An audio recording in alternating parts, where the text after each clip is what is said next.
Hello students, मैं हूं अतुल और आप देख रहे हैं इनोवेशन एकेडमी की NCERT rapid revision series. Last class में हमने ट्वेल्थ बायोलॉजी के chapter number second human reproduction में दो टॉपिक डिस्कस कर लिए थे।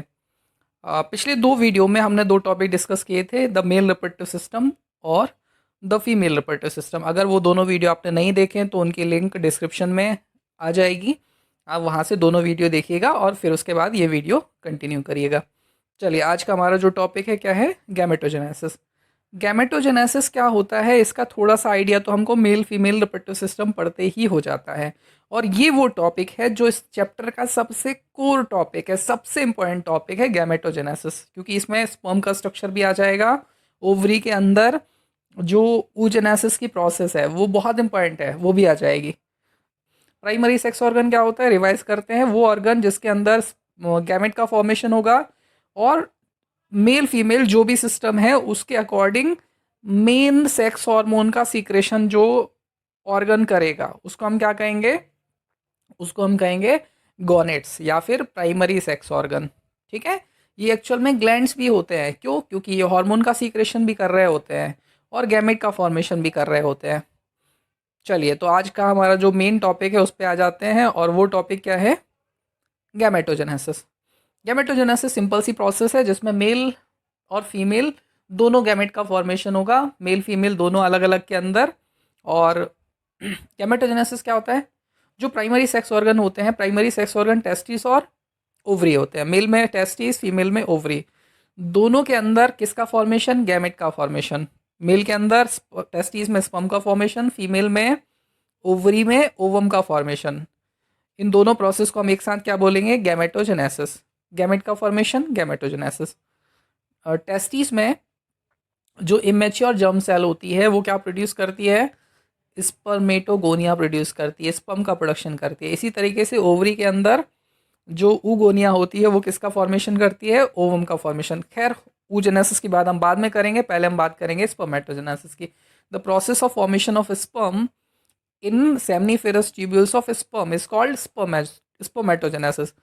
टेस्टिस के जो सेमनीफेरस ट्यूब्यूल्स होती है वहां पर कौन सी सेल्स होती है, स्पर्मेटोगोनिया सेल। स्पर्मेटोगोनिया सेल होती है, और स्पर्मेटोगोनिया किसकी तरह एक्ट करती है, जर्म सेल की तरह, मियोसाइट सेल की तरह। मियोसाइट सेल क्या होती है, ऐसी सेल जो मियोसिस कर सकती है, रिडक्शनल सेल डिवीजन कर सकती है, जो गैमेट का फॉर्मेशन कर सकती है, उसको हम क्या बोलते हैं, मियोसाइट सेल। जर्म सेल क्या होती है, जिसके पास जेनेटिक मटेरियल होता है नेक्स्ट जनरेशन में ट्रांसफर करने के लिए। और स्पर्मेटोगोनिया तो इसका स्पेसिफिक नेम है।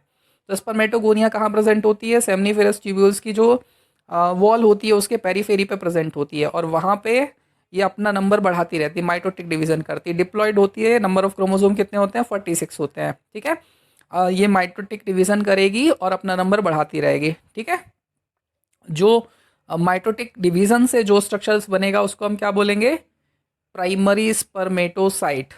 स्पर्मेटोगोनिया है, डिप्लॉयड है, माइटोटिक डिवीजन हो रहा है, नंबर ऑफ क्रोमोसोम 46 है, और बन क्या रहा है, प्राइमरी स्पर्मेटोसाइट।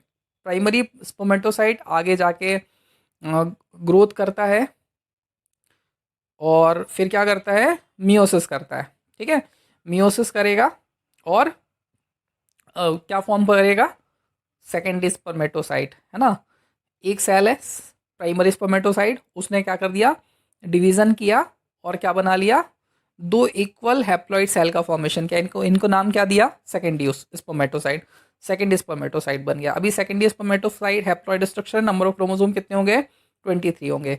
और सेकेंडरी स्पर्मेटोसाइट फिर सेकेंड मियोटिक डिवीजन करेगा। ये एक्चुअल में माइटोटिक डिवीजन ही है, क्योंकि अब तो हैप्लॉइड सेल है और हमको पता है हैप्लॉइड सेल उस तरीके से मियोटिक डिवीजन नहीं करती है ना। तो याद रखिएगा ये माइटोटिक डिवीजन ही है, लेकिन एनसीईआरटी ने मियोटिक डिवीजन लिख रखा उसको। तो क्या होगा, जो हैप्लॉइड सेल थी सेकेंडरी स्पर्मेटोसाइट है वो फिर से डिवाइड होगा, और दो सेल तो ऑलरेडी है, तो दो सेल डिवाइड होगी तो चार क्या बनेंगे, हैप्लॉइड स्पर्मेटेड इसका फॉर्मेशन होगा। और ये जो स्पर्मेटेड होते हैं ये राउंडेड होते हैं, है ना। और आगे चल के ये ट्रांसफॉर्म होते हैं, मॉडिफाइड होते हैं, और स्पर्म का जो टिपिकल स्पर्म का स्ट्रक्चर होता है उसको गेन कर लेते हैं। और इस वाली प्रोसेस को क्या बोलते हैं, मेटामॉर्फोसिस, है ना। इस प्रोसेस को क्या बोलते हैं, मेटामॉर्फोसिस बोलते हैं, या फिर इसका एक और नाम क्या है, स्पर्मियोजेनेसिस। जो स्पर्मेटेड सेल्स होती है उसका मॉडिफाइड होकर, उसका ट्रांसफॉर्म होकर किस में कन्वर्ट हो जाना, स्पर्म, टिपिकल स्पर्म में जिसका हेड, नेक और टेल होगा, ऐसे स्ट्रक्चर में कन्वर्ट हो जाना क्या कहलाएगा, स्पर्मियोजेनेसिस। याद रखना है, बहुत इंपॉर्टेंट है। आफ्टर स्पर्मियोजेनेसिस, स्पर्मेटोजेनेसिस हो जाएगा, उसके बाद उस समय जो स्पर्म होता है उसका हेड कहाँ एम्बेडेड होता है, सर्टोली सेल में। सर्टोली सेल क्या करती है, नरिश करने का काम कर रही होती है जो स्पर्म बना होता है उसको, और ये वहाँ से निकल के आगे चल के इसको कहाँ जाना है, एपिडिडाइमिस में, है ना। पहले रेटेटेस्टिस, फिर वास डिफरेंशिया, फिर वास डिफरेंस, है ना। एपिडिडाइमिस से होते हुए ये कहाँ पहुँचेगी, वास डिफरेंस में पहुँचेगी। तो सर्टोली सेल से किसका निकल के, स्पर्म का, है ना, डिटैच होके कहाँ पर पहुँचना, सेमनीफेरस ट्यूब्यूल से बाहर निकल जाना, यानी एपिडिडाइमिस में पहुँच जाना, क्या कहलाता है, स्पर्मिएशन कहलाता है। स्पर्मियोजेनेसिस, स्पर्मिएशन, दोनों प्रोसेस को एक बार फिर से रिवाइज करेंगे। स्पर्मियोजेनेसिस क्या है, जो स्पर्मेटेड है, जो टिपिकल राउंडेड स्ट्रक्चर है उसका मॉडिफिकेशन किस में हो जाएगा, स्पर्म के हेड, नेक, टेल वाले स्ट्रक्चर में, है ना। तो इस वाली प्रोसेस को हम क्या बोलेंगे, स्पर्मियोजेनेसिस। और सर्टो ये स्पर्म, यहाँ पर जो स्पर्म बनता है वो किसके अंदर, सर्टोली सेल के अंदर एम्बेडेड रहता है, चिपका हुआ रहता है, अटैच रहता है, और ये यहाँ से निकल के बाहर जब जाता है, एपिडिडाइमिस के अंदर जब जाता है स्टोर होने के लिए, मैच्योर होने के लिए, तो ये वाली प्रोसेस क्या कहलाती है, स्पर्मिएशन कहलाती है। स्पर्मेटोजेनेसिस की जो प्रोसेस स्टार्ट होती है वो कब से स्टार्ट होती है, प्यूबर्टी से स्टार्ट होती है। याद रखना है, बेसिक डिफरेंस है स्पर्मेटोजेनेसिस oogenesis में। oogenesis एम्ब्रियोनिक स्टेज से स्टार्ट हो जाती है, जबकि स्पर्मेटोजेनेसिस प्यूबर्टी में स्टार्ट होता है। अब हार्मोनल रोल क्या है स्पर्मेटोजेनेसिस की प्रोसेस में, वो देखते हैं, वो देखेंगे, लेकिन उसके पहले ये जो बेहतरीन सा डायग्राम बना हुआ है पहले इसको देखेंगे, ठीक है। ये आपको एक सेमनीफेरस ट्यूब्यूल्स का अंदर का काट के सेक्शन दिखाया हुआ है। सेमनीफेरस ट्यूब्यूल्स की ये पेरीफेरी पे हमको जो सेल दिखाई दे रही है वो कौन सी सेल है, स्पर्मेटोगोनियम।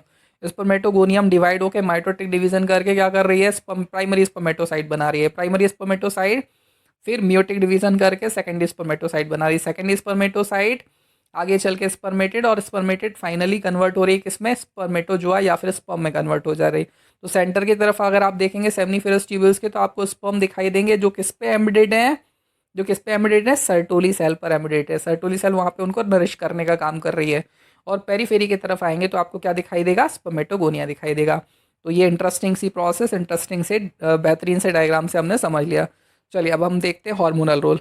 हार्मोनल रोल की अगर हम बात करें तो पूरी कहानी कहाँ से स्टार्ट होती है, हाइपोथैलेमस के हार्मोन से। हाइपोथैलेमस के हार्मोन का नाम क्या है, GnRH, gonadotropic releasing hormone, gonadotropin releasing hormone.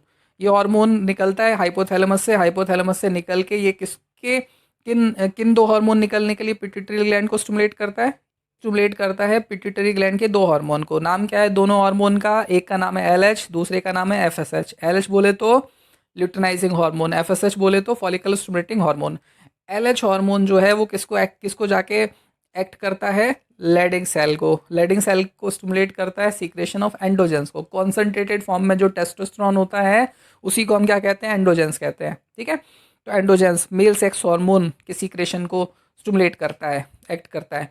और दूसरा कौन बच गया, FSH बच गया। FSH कहाँ जाएगा, सर्टोली सेल के पास जाएगा, उनको स्टिमुलेट करेगा किसके लिए, स्पर्मियोजेनेसिस के लिए। कुछ फैक्टर रिलीज करेगा जो स्पर्मियोजेनेसिस की प्रोसेस करा देंगे, ठीक है। स्पर्मियोजेनेसिस क्या होता है, स्पर्मेटेड का स्पर्म में कन्वर्ट होना, याद रखना है। चलिए अब अपन देखते हैं स्पर्म के स्ट्रक्चर को। स्पर्म का स्ट्रक्चर साइड में हमको दिख रहा है, खूबसूरत सा डायग्राम बना हुआ है। अगर हम स्पर्म का स्ट्रक्चर सामने साइड में हमको दिख रहा है, बेहतरीन सा डायग्राम बना हुआ है। अगर आप इसको देखेंगे तो ऐसा लगेगा ये स्पून लाइक स्ट्रक्चर है ना, फ्लैजिलेटेड है, और इसके पास टेल है या फिर फ्लैजिला है। याद रखना है ह्यूमन बॉडी में, ह्यूमन मेल बॉडी में एकमात्र ऐसा स्ट्रक्चर बनता है जिसके पास फ्लैजिला होता है। बाकी कहीं किसी बॉडी में, कहीं किसी स्ट्रक्चर में क्या नहीं होता, फ्लैजिला नहीं होता। सीलिया तो होते हैं लेकिन फ्लैजिला केवल किसके पास होता है, स्पर्म के पास होता है, वो भी मेल में होता है बस। चलिए स्पर्म का स्ट्रक्चर देख लेते हैं फटाक से। जो स्पर्म को अगर आप माइक्रोस्कोप से देखेंगे तो आपको ये बेसिकली 3 स्ट्रक्चर में डिवाइड दिखेगा। क्या क्या है स्ट्रक्चर, हेड, नेक और मिडिल पीस और टेल, 4 पार्ट बता दिए। चलिए बढ़िया है। 4 पार्ट कौन कौन से, हेड, नेक, मिडिल पीस और टेल। अगर हम बात करें स्पर्म को, तो स्पर्म एक मेम्ब्रेन से एनक्लोज होगा। उस मेम्ब्रेन का नाम क्या होगा, प्लाज्मा मेम्ब्रेन। सिंपल सी, जैसे सेल के पास मेम्ब्रेन होती है वही मेम्ब्रेन है। इसके बाद स्पर्म का जो हेड होगा उसके पास क्या होगा, हैप्लॉइड न्यूक्लियस होगा। नंबर ऑफ क्रोमोसोम 23 होंगे। स्पर्मेटोजेनेसिस की प्रोसेस से ये बना हुआ है ना, प्रोडक्ट है स्पर्मेटोजेनेसिस का। इसके बाद अगर अपन बात करें एंटीरियर पोर्शन पे, सबसे टिप पे, टॉप पे एक cap like knob like structure होता है, जिसका नाम क्या होता है, एक्रोसोम होता है। ये मॉडिफिकेशन होता है किसका, गोल्गी बॉडी का। 11th क्लास में हम पढ़ के आए हैं। एक्रोसोम जो होता है उसके अंदर खूब सारे एंजाइम्स होते हैं। फर्टिलाइजेशन के टाइम पे ओवम को फ्यूज करने का काम करता है। ओवम की जो लेयर्स होती है कोरोना रेडिएटा, उसको डिसॉल्व करने का काम करता है ना। लाइजिंग हार्मोन होते हैं इसके पास, एंजाइम होते हैं, सॉरी हार्मोन नहीं, एंजाइम्स होते हैं, लाइजिंग एंजाइम्स। मिडिल पीस की अगर अपन बात करें तो मिडिल पीस के पास क्या होता है, मिडिल पीस में एक तो आपको एक्सियल फिलामेंट दिखेगा। एक्सियल फिलामेंट किसका बना होता है, डिस्टल सेंट्रियोल का। यहाँ पर एनसीईआरटी ने उसका जिक्र नहीं किया, लेकिन आपको पता है डिस्टल सेंट्रियोल का एक्सियल फिलामेंट बना है। उसके ऊपर स्पाइरल क्या है, माइटोकॉन्ड्रिया, स्पाइरल माइटोकॉन्ड्रिया उसके ऊपर। ओके, और माइटोकॉन्ड्रिया का काम क्या है, एनर्जी प्रोड्यूस करना। इतने सारे माइटोकॉन्ड्रिया क्यों हैं इधर, क्योंकि स्पर्म को बहुत रैपिडली स्पीडली कहाँ भागना होता है, फेलोपियन ट्यूब में भागना होता है। वहाँ उसका इंतजार कौन कर रहा होता है, सेकेंडरी oocyte है ना। तो फर्टिलाइजेशन के लिए स्पर्म को लोकोमोट करना होता है, तेजी से भागना होता है। तो एनर्जी प्रोड्यूस करने का काम कौन करता है, माइटोकॉन्ड्रिया करता है। ठीक है, उसके बाद अगर अपन बात करें किसकी, टेल वाले पार्ट की, तो टेल वाले पार्ट का तो काम क्या है, स्पर्म को मोटिलिटी देना। यहाँ पर बता रखा है जो ह्यूमन मेल होता है वो एजैकुलेट करते समय 200 से 300 मिलियन स्पर्म का रिलीज करता है क्वाइटस के बाद में, है ना, नॉर्मल फर्टिलिटी में। इसमें 60% स्पर्म जो होते हैं वो नॉर्मल शेप के होते हैं, साइज के होते हैं, और एटलीस्ट 40% जो होते हैं वो विगरस मोटिलिटी, मतलब उनकी खूब स्पीड होती है।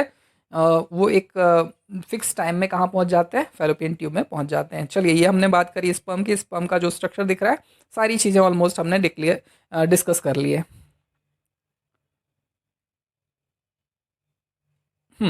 अब यहाँ पे पाथ बता रखा है कि स्पर्म कहाँ कहाँ से निकल के जाता है। तो स्पर्म रिलीज होगा सेमनीफेरस ट्यूब्यूल से, क्योंकि वहाँ पर बना था ये।